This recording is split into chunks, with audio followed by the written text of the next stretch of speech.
지금 우리는 석주째 마태복음 5장의 팔복의 이야기를 이어나가고 있죠. 오늘 그 중에 세 번째 시간인데요. 온유한 자에 대해서 우리가 좀 말씀을 나누도록 하겠습니다. 온유의 덕목에 대해서는 저도 여러 차례 또 설교를 했던 기억이 나요. 과거 설교했던 또 원고들을 이렇게 뒤적거리다 보니까 지난번까지는 어디에 좀 초점을 맞췄었는가 하니 우리가 참고 기다리고 힘이 없어서가 아니라 신앙인의 덕목상 온유를 통해서 승리해야 된다. 그 가르침이 설교가 틀렸다는 의미가 아닌데 너무 좀 한편에 초점만 맞추지 않았는가 하는 좀 아쉬움이 남아요. 그래서 오늘은 조금 온유라는 덕목에 대해서 다른 관점보다는 더 성경적인 본질적 관점에서 온유라는 덕목에 대해 여러분들과 말씀을 좀 나누려고 합니다.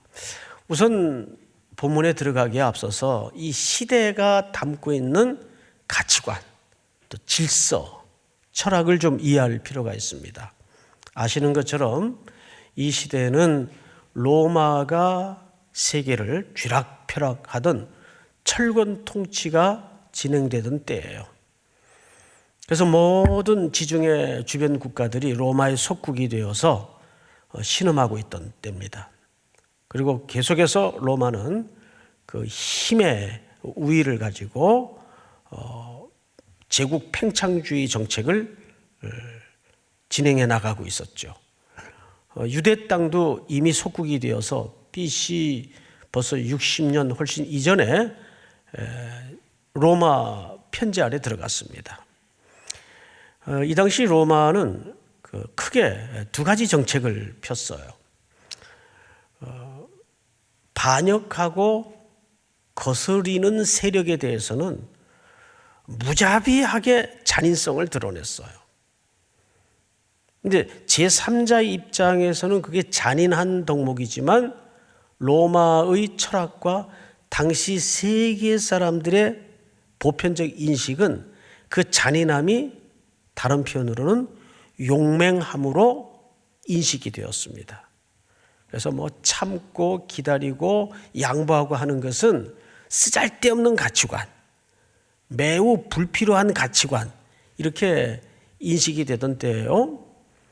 근데 지금 예수님께서 한 무리를 모으셔서 산에 올라앉혀 놓고 새로운 공동체를 꿈꾸시면서 지금 어떤 원리를 말씀하시는데 온유, 심령이 가난함, 이런 덕목을 가르치신단 말이죠. 이것은 당시 사람들에게는 굉장히 경멸에 해당하는 가치관이에요. 지금 이런 세상에 이런 질서와 이런 원리가 지배되는 가치관 속에 저런 식의 가르침이 도대체 살아가는데 무슨 힘이 있겠나? 무슨 유익이 있겠나? 이런 경우들이란 말이죠. 그런데 오늘 예수님은 정확하게 온유한 자는 복이 있나니 저희가 땅을 기업으로 받을 것이며, 아마 성경의 여러 구절 가운데 가장 생뚱맞은 구절 중에 하나가 아닐까. 어떤 대목 때문인가 하면 온유라는 덕목도 좀 그렇지만은 더더군다나 이해가 안 되는 게 온유하면 왜 땅을 받아요? 이런 거 어떻게 이해하고 계십니까? 한국 사람들 땅 좋아하잖아요. 그래서 우스갯말로 땅만 있으면 하여간 땅땅거리고 산다. 좋구입니다. 좋고.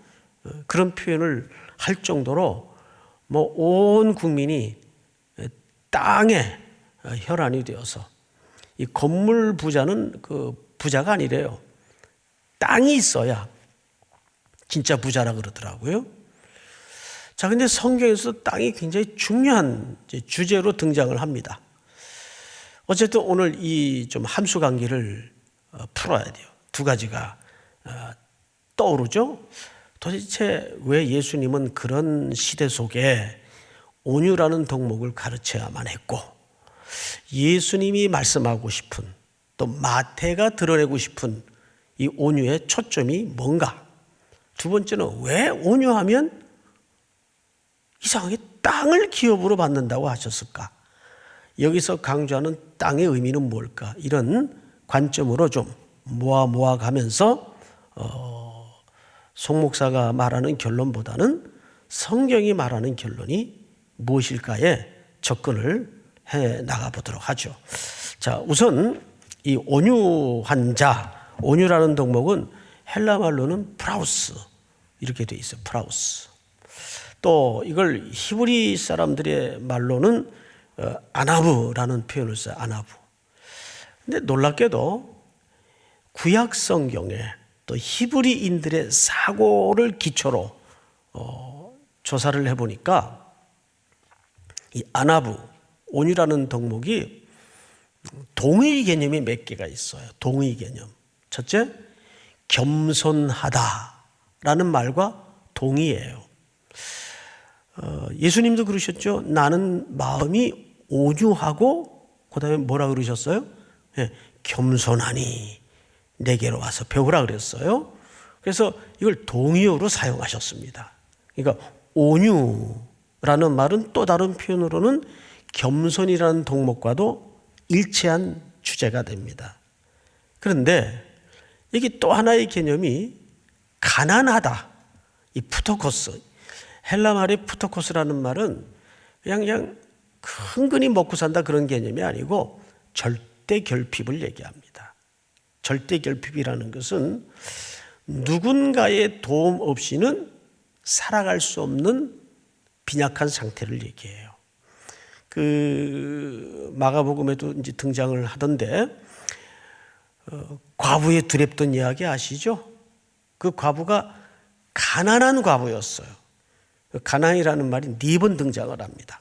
그 과부의 설명으로. 근데 거기에 사용된 헬라 말이 푸토코스예요. 절대 결핍. 그러니까 3가지 주제가 온유라는 주제와 같아요. 온유, 가난함, 더더군다나 겸손함. 같은 개념이에요. 자, 그러면 우선 마태는 팔복을 얘기하면서 이미 앞에 심령이 가난한 자는 이 주제를 말했단 말이에요. 같은 주제라면 오늘 여기 같은 주제를 왜 다시 얘기할까? 이걸 사실 구분하기 위해서입니다. 마태는 가난함이라는 주제와 더불어 예수님이 여기서 드러내고자 하는 온유라는 주제에 대해서 다른 차원이 있다는 것을 설명하기 위해서예요. 그래서 우리는 적어도 마태의 관점에서 왜 가난함이라는 말과 온유라는 말이 같은 주제인데 마태는 이걸 일부러 구분을 했을까? 그리고 예수님의 가르침 속에 이 차이는 뭘 도대체 드러내고 싶었던 걸까? 그 차이점을 우리가 발견하는 것이 굉장히 중요한 오늘 설교의 주제가 되고 과제가 될 겁니다. 자, 그런 차원에서 우선 마태는 이 온유라는 주제를 어떤 방식으로 이해를 했는가 하면 놀랍게도 이 온유하다는 말은 아나브라는 말은 환난, 기근, 고난의 개념 속에서 뿌리하고 있어요. 무슨 얘기냐면 단순히 그냥 성품을 말하기 위해서 저 사람은 참 온유해. 우리 교회는 아예 이름이 온유가 있어요. 이름이 교육자님 중에 이름이 아주 온유해요. 그러니까 저 사람은 참 온유해. 그 성품을 말하는 차원이 아니고 안아부라고 얘기할 때는 무슨 뜻인가 하면 아무 일도 없는데 말하는 게 아니라 지독한 기근, 압박, 환난, 시련 속에서 드러나는 어떤 반응과 태도를 말할 때 온유하다, 온유하지 않다 이렇게 설명하는 거예요. 다시요. 온유라는 안아부라는 개념은 그냥 아무 일도 없는데 저 사람은 참 온유해 이렇게 얘기하는 게 아니에요. 여기서 드러내고자 하는 마태의 의도는 기근, 환난, 어떤 절망, 지독한 압박 이런 상황 속에서 나타나는 반응을 얘기한단 말이에요. 그래서 그 반응을 보고 어떻게 구분이 된다고요? 이 사람은 온유하지 않다. 이 사람은 참 온유하다. 이렇게 갈라진다 그 말이에요. 이해가 되시죠, 여러분? 자, 그러면 도대체 어떤 상황 속에서 그런 반응이 갈라질까? 우선 사전적 정의를 먼저 보도록 하겠습니다. 한번 띄워주세요. 한번 같이 읽어볼까요? 온유의 정의입니다. 정의. 다 같이 시작. 자기 자신의 중요성에 대해 도취되지 않은 상태. 조금 묵상을 필요로 하는 설명입니다. 자기 자신의 중요성에 대해 도취되지 않는 상태. 이렇게 표현하면 어떨까요? 감히 나를, 이게 이미 뭐가 된 거죠? 이 자기 중심적인 도취에 빠진 거예요. 감히 나를, 또 나를 어떻게 보고, 이런 거예요. 앤드류 머레이라는 분이 겸손이라는 책에서 제가 몇 번 설명드린 적 있죠? 온유와 같은 주제인 겸손의 정의를 이렇게 정의를 했더라고요. 내게 일어난 일에 대해서 이상하게 생각하지 않는 태도를 얘기해요. 다시요. 내게 일어난 일에 대해서 이상하게 생각하지 않는 태도가 온유한 태도란 말이에요. 즉 겸손한 태도란 말이에요. 우린 보통 어떻게 반응하기 쉽습니까? 왜 하필 나야? 어떻게 이런 일이 내게 일어날 수 있어? 그런데 온유라는 정의를, 사전적 정의를 보니까 이렇게 돼 있더라고요. 다시 한번, 자기 자신의 중요성에 대해서 도취되지 않는 상태. 이거 참 쉬운 덕목은 아닙니다. 자, 그러면 그 반대는 뭘까요? 반대는 이런 거예요. 여러분, 이게 좀 논리적인 설명이 필요한데, 만약에 자기 자신의 중요성에 대해서 도취가 돼버리면, 반대로 도취가 돼버리면 어떤 심상이 마음속에 둥지를 틀게 되는지 아세요? 맹렬한 분노가 일어나요. 감히 나를 어떻게 보고? 이걸 또 일부에서는 자뻑이라고 그래요. 자뻑. 자기도취. 그 맹렬한 분노가 내 심상 안에서 둥지를 틀게 됩니다. 그럼 어떻게 됩니까? 이렇게 되는 거죠. 자신의 손과 힘으로 이 문제를 반드시 어떻게 하든지 해결하고야 말겠다는 호전성이 그 마음속에 둥지를 튼단 말이에요. 그러니까 이 세상에는 크게 두 종류가 있어요. 그리스도인과 불신자가 있어요. 그런데 그리스도인 중에 또 두 종류로 나누어져요. 크게. 딱 두 종류밖에 없어요. 뭔지 아세요? 자기 힘으로 무언가를 해보려는 부류와 모든 어떤 분노할 수밖에 없고 억울할 수밖에 없는 상황 속에서도 하나님께 그 해결을 의존하려는 부류, 딱 두 종류밖에 없어요. 여러분 곰곰이 한번 생각을 해보세요. 그렇습니까? 안 그렇습니까? 예, 그렇습니다. 뭐 목회를 하든, 그래서 제가 오래전에 그런 말씀을 드렸던 거 기억이 나요. 문제를 해결하는 사람이 되지 말고 해결받는 사람이 되라. 다시요. 문제를 해결하는 사람이 되지 말고 해결받는 사람이 되라. 그러니까 온유라는 것은 정확히 무슨 뜻인가 하면 이런 거예요. 지독한 기근과 환난과 압박 속에서 내가 아무것도 할 수 없구나. 이 상황 속에서.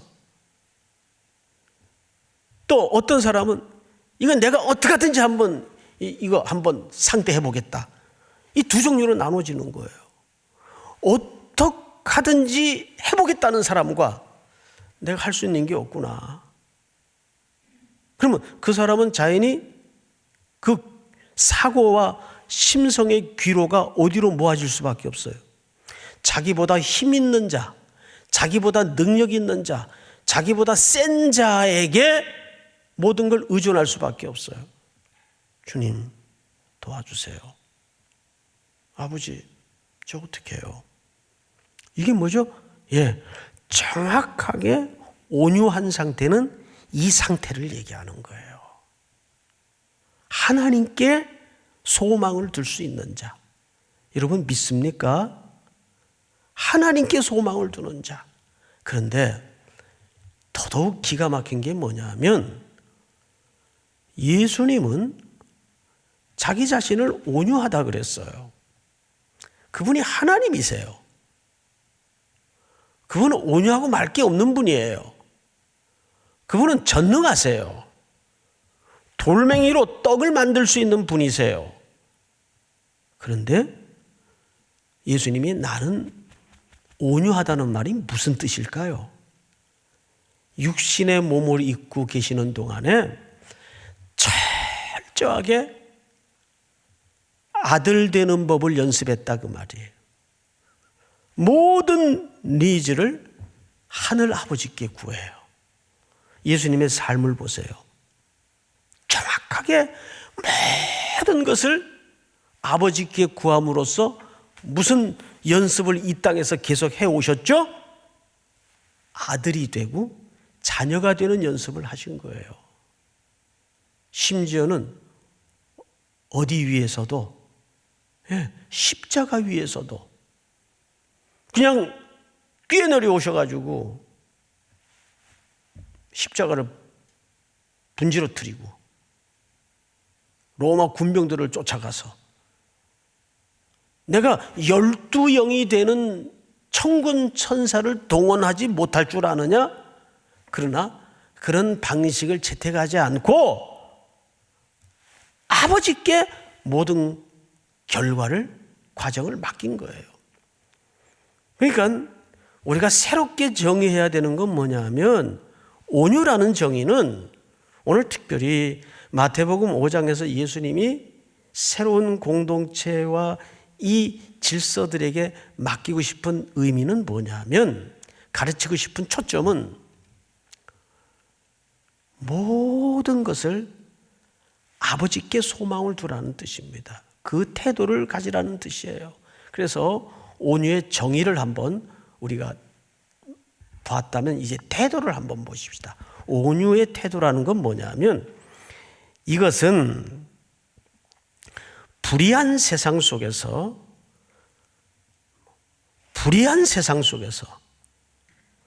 하나님의 선하심을 믿고 하나님의 해결을 바라며 하나님 앞에 무릎을 꿇는 태도. 이게 온유의, 오늘 마태 기자의 눈을 통해서 예수님이 드러내고 싶었던, 가르치고 싶었던 초점이에요. 우리 같이 우리 모니터로 예배하는 모든 성도들도 같이 한번 읽어보십시다. 시작. 이것은 불의한 세상 속에서 하나님의 선하심을 믿고 하나님의 해결을 바라며 하나님 앞에 무릎 꿇는 태도다. 아멘. 믿으십니까? 다음에 또 다른 태도의 한 편을 보십시다. 격분하여 자신의 힘으로 무언가 이루는 것이 아니라 하나님의 손에 자신을 의탁하는 지혜로운 태도다. 지금까지는 온유하면은 그냥 늘 고개 숙이고 저는 못해요. 제가 뭘요. 이렇게 동양적 미덕의 관점으로만 이해를 했는데 이 온유라는 덕목이야말로 오늘 마태의 기자의 눈을 통해서 예수님이 가르치고자 했던 이 온유라는 주제야말로 가장 격렬한 소망이구나. 격렬한 우리가 배워야 될 신앙적 태도구나. 우리 다음 태도를 하나 좀 맞아볼까요? 다 같이 시작. 온유는 나약함이나 비겁함이 아니다. 전능하신 하나님의 심판 앞에서 참고 잠잠히 기다리는 것이 온유의 태도다. 이것이 어디에 꽃피워졌습니까? 십자가 위에서. 전능하신 하나님의 아드님이 전능하신 능력을 가지고 그 불의한 자들의 악한 조롱과 수모와 공격 앞에서도 그 입을 열지 아니하고 모든 결말을 누구에게 맡겼어요? 하나님께 맡겼어요. 가장 온유가 꽃피어진 자리가 십자가입니다. 믿습니까, 여러분? 어렵도다. 어려워요. 그러나 우리는 이 땅에 하나님의 백성으로 그의 공동체로 부름을 받아 살아가야 하는 이 나그네 길에는 이 원리를 되든 안 되든 순종하기로 결심을 해야 됩니다. 믿으십니까? 자, 그런데 이제 진짜 어려운 주제에 들어섰어요. 온유한 자는 복이 있나니 저희가 뭘 받는다고요? 땅. 이제 수지 맞을 대목이 이런 거예요. 땅을 받는다. 자, 여러분, 땅은 뭘까요? 우리 인간에게 땅은 뭐예요? 여기서 말하는 땅은 이런 물리적인 토지의 개념을 얘기하는 게 아닙니다. 땅이라는 공간은 물리적인 공간이지만 그 땅은 인간의 삶의 현장이요, 하나님께서 인간을 통해서 구현시키고 드러내고자 하는 하나님의 질서가 드러나야 되고 하나님의 원리와 방법이 드러나야 되는 공간적 개념이에요. 자, 우리 창세기 1장을 한번 띄워주세요. 제가 좀 읽겠습니다. 하나님께서 천지를 만드셨어요. 그리고 첫 인류에게 땅을 주셨습니다. 자, 왜 주셨는가? 하나님이 그들에게 복을 주시며 하나님이 그들에게 이르시되 생육하고 번성하여 어디에 충만하라? 땅에 충만하라. 그리고 땅을 정복하라는 말은 강탈하고 그런 개념이 아니라 통치하고 다스리라. 첫 아담은 이 땅의 왕으로 설정하신 겁니다. 바다의 물고기와 하늘의 새와 땅에 움직이는 모든 생물을 다스리라 하시니라. 그러니까 땅은 어떤 공간으로 우리에게 최초로 주어졌는가 하면 하나님의 원리와 하나님의 질서와 하나님의 가치관을 구현하는 물리적 공간으로서 땅을 설정하셨어요. 그래서 그 땅이라는 공간에서 우리는 하나님의 명령과 하나님의 가치관을 따라 움직여 살아야만이 그 땅은 우리에게 행복을 주도록 설계하셨습니다. 그런데 인간에게 죄가 들어와요. 자고하고자 하는 죄가 들어와요. 독립하고자 하는 죄가 들어와요. 하나님과 같아지고자 하는 피조물의 선을 넘어버립니다. 그래서 인류는 그 땅을 어떻게 만들었나요? 창세기 3장을 한번 볼까요?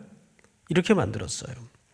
아담에게 이르시되 네가 네 아내의 말을 듣고 내가 네게 먹지 말라 한 나무의 열매를 먹었은즉 땅은, 복으로 주신 땅은 너로 말미암아 땅이 일단 저주를 받았어요. 너는 평생에 수고하여야 그 소산을 먹으리라. 그리고 그 땅에서 자, 어떤 일이 벌어지는가? 시작. 땅이 내게 가시덤불과 엉겅퀴를 낼 것이라. 네가 먹을 것은 밭의 채소인즉 내가 흙으로 돌아갈 때까지 얼굴에 땀을 흘려야 먹을 것을 먹으리니 내가 그것에서 취함을 입었음이라. 너는 흙이니 흙으로 돌아갈 것이니라 하시니라. 인류의 죽음이 찾아와요. 결국 그 복으로 주신 땅에서 인간은 그 땅으로 돌아가는 허무한 존재가 되고 맙니다. 자, 그런데 하나님은 자비와 긍휼이 무궁하신 분이기 때문에 당연히 죽어 마땅했을 이 인류를 그대로 두지 아니하시고 계획을 가지고 계셨어요. 그래서 창세기 12장에 보니까 띄워주세요. 여호와께서 아브라함에게 이르시되 너는 너의 고향과 친척과 아버지의 집, 고향 친척 아버지의 집은 혈육의 상징적 공간입니다. 고향과 친척과 아비 집을 떠나 내가 네게 보여줄 또 어디로 가라? 땅으로 가라. 끊임없이 하나님은 자기 백성들에게 땅이라는 물리적 공간을 통해서 하나님의 뜻을 드러내고 구현하기를 원하셨던 공간이 땅이에요. 하나님은 아브라함을 택하셨어요. 쫙 갈대아 우르라는 영적인 불모의 땅에서. 그런데 우리가 아브라함을 어떻게 인식하고 있나요? 믿음의 조상. 믿음이 좋아서 믿음의 조상이 아니고 얼마나 믿음이라는 것이 하나님의 끊임없는 설득 작업이요 은혜일 수밖에 없는가를 가장 잘 드러낸 인물이 아브라함이기 때문입니다. 아브라함의 행로를 가만히 면밀히 검토해 보세요. 지척거리고 주저앉고 포기하고 천신만고 끝에 가나안 땅에 집어넣어 놨더니 기근이 오자 한마디 상의도 고민도 없이 가서는 안 될 땅 애굽 땅으로 흘러 들어갔다가 아내를 빼앗길 뻔했죠. 근데 하나님이 아브라함 혼 안 내요. 바로를 혼내요. 이 하나님이세요. 우리의 믿음은 그래서 에베소서 2장 8, 9절에서 뭐라 그랬어요? 선물이라 그랬어요. 선물이라. 아무도 자랑하지 못하게 하시려고. 그래서 내가 믿음이 좋은 게 아니라 하나님이 그만큼 기다려주시고 참아주시고 설득하신 거예요. 믿습니까?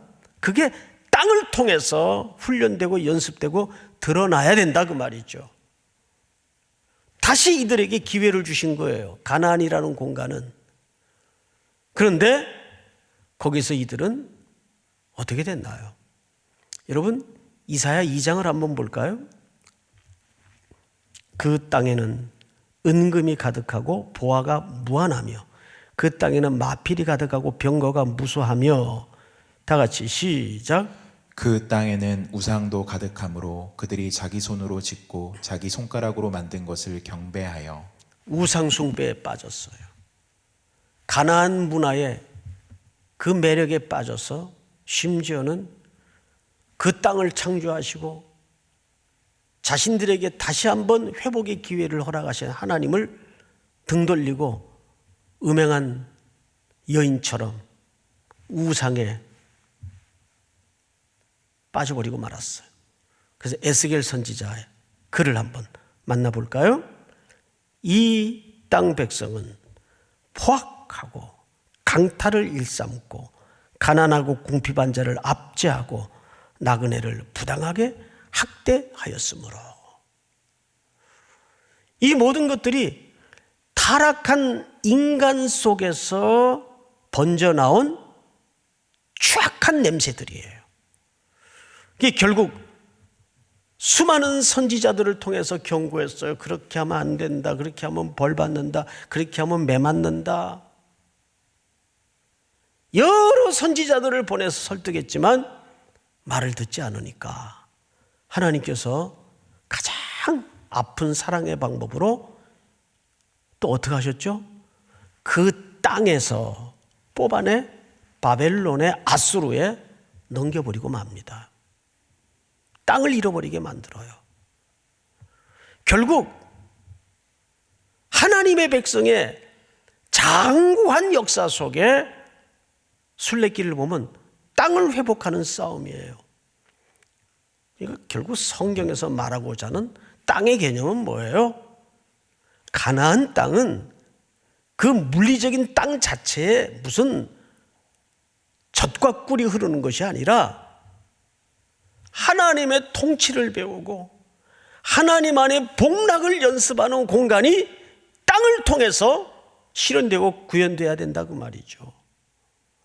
온유한 자는 복이 있나니, 그 온유라는 것은 시편 37편에서 11절에 본문을 보면 바로 예수님이 여기서 인용한 말씀이에요. 자, 시편 37편 9절부터 좀 보십시다. 9절. 진실로 악을 행하는 자들은 끊어질 것이나 여호와를 소망하는 자들은 뭘 차지하리로다? 땅을 차지하리로다. 자, 여러분, 그러면 이 여호와를 소망하는 자는 땅을 차지한다는 걸로 보아서 이 여호와를 소망하는 자는 오늘 신약식으로 표현하면 어떤 자들입니까? 온유한 자들이에요. 그러니까 온유의 정의가 여기서 우리에게 새롭게 들어와야 되는 것이 뭐냐면 여호와를 소망하는 자들이에요. 기근과 환난과 압제 속에서 어떻게 하든 내 힘으로 뭔가를 해결하겠다고 하는 자들이 아니라 여호와를 소망하는 자들에게 하나님께서 뭘 약속하셨죠? 다시 땅을 약속하세요. 10절 다 같이 한번 읽어볼까요? 10절 준비가 안 됐나요? 예, 11절을 한번 보십시다. 다 같이 시작. 그러나 온유한 자들은 땅을 차지하며 풍성한 화평으로 즐거워하리로다. 아멘. 여기 풍성한 화평으로 즐거워한대요. 풍성한 화평이 뭐예요? 하나님과의 관계 회복을 통해서 그분의 복락을 경험하는 은혜를 얘기하는 거예요. 그게 어디서 나타난다는 말입니까? 허락된 땅에서. 그러니까 하나님은 땅이라는 이 물질은 매개물로 사용하시는 겁니다. 하나님의 통치와 하나님의 순종과 하나님의 은혜를 경험하는 공간, 그걸 성경에서는 총칭하여 땅이라고 설명을 한 거예요. 땅. 오늘 이 말씀이 다시 또 한 주를 살아낼 어느 시기보다도 압박 속에서, 환난 속에서, 기근 속에서, 공고함 속에 던져져 있는 우리 성도들에게 특별히 온유를 경험함으로, 온유를 훈련함으로, 즉 여호와께 절대적 소망을 두고 그분의 은총과 방법을 기다리는 거예요. 그래서 제가 성경의 인물들을 그러면 성경에서 가장 그 온유한 사람은 누구였을까? 뭐 당연히 우리는 모세, 지면에 어떤 사람보다도 온유했다. 맞아요. 그런데 우리가 간과하기 쉬운 인물이 하나 있어요. 노아입니다. 노아는 120년 동안을 오로지 하나님의 약속 하나만을 붙들고 청청한 그 맑은 날씨 속에, 그것도 산 위에다가 뚝딱뚝딱 매일 꾸준히 배를 만들었어요. 이 사람보다 온유한 사람이 있을까요? 당시 사람들이 미쳤다, 얼마나 험한 말로 조롱했을까요? 정신이 나갔나 보다. 그러거나 말거나 오로지 하나님의 소망의 날을 기다리면서 배를 만들었어요. 이 사람보다 온유한 사람이 있어요. 여호와께 소망을 두는 자예요. 그 온유라는 것은 여호와께 소망을 둔 자이기 때문에, 즉 그 말은 뒤집어 얘기하면 자기보다 힘 있는 자를 의지하겠다는 결심을 한 사람들이기 때문에 당할 자가 없는 거예요. 아주 지혜로운 사람들이죠. 내 힘으로 살겠다는 사람들은 자기 힘으로 카운트 해봐야 자기 자산이 얼마나 있겠어요. 인간의 자산이 얼마나 무한하겠어요. 징기스칸이, 나폴레옹이, 알렉산더가 세계를 쥐락펴락하다가 넓은 땅을 차지했지만 다 소멸되고 사라지고 말았어요. 영원하지 못해요. 그런데 온유한 자는, 여호와께 소망을 두는 자는 믿습니까? 땅을 받아요. 하나님의 허락된 복락을 누리게 된다는 그 말이죠. 우리 다시 한번 어둠과 흑암과 절망 속에 앉아있는 우리 성도들이 이 말씀을 듣고 용기를 내고 담력을 새롭게 해서 또 한 주를 탄탄하게 살아내는 걸음걸이 순종이 있기를 주의 이름으로 축복합니다. 우리 다 일어나십시다.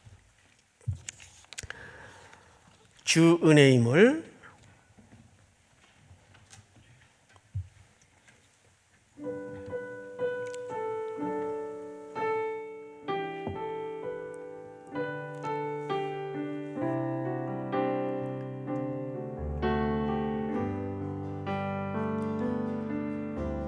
주 나의 모습 보네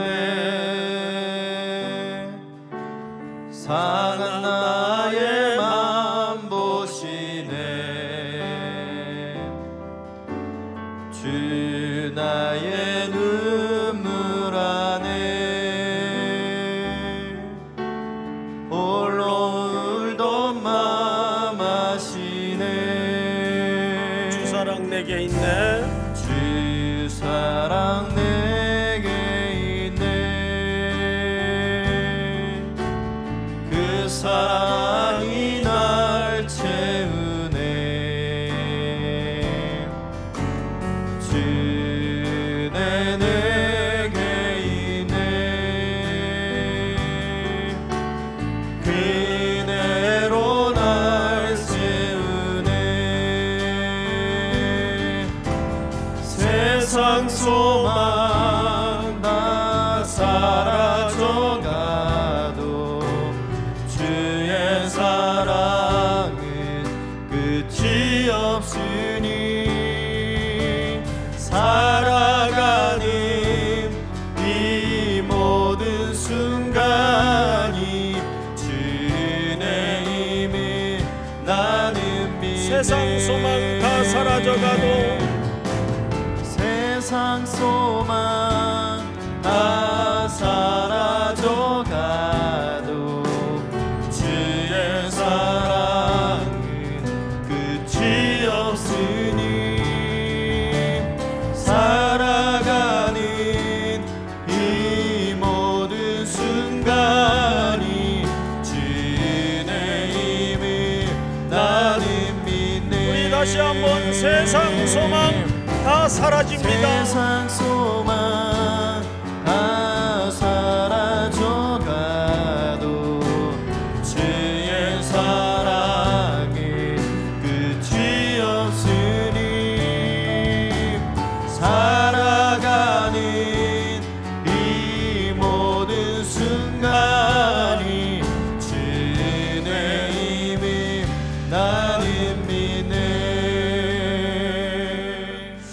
남은 서신 채로 합심해서 두 가지를 이렇게 기도했으면 좋겠습니다. 그렇습니다. 주님,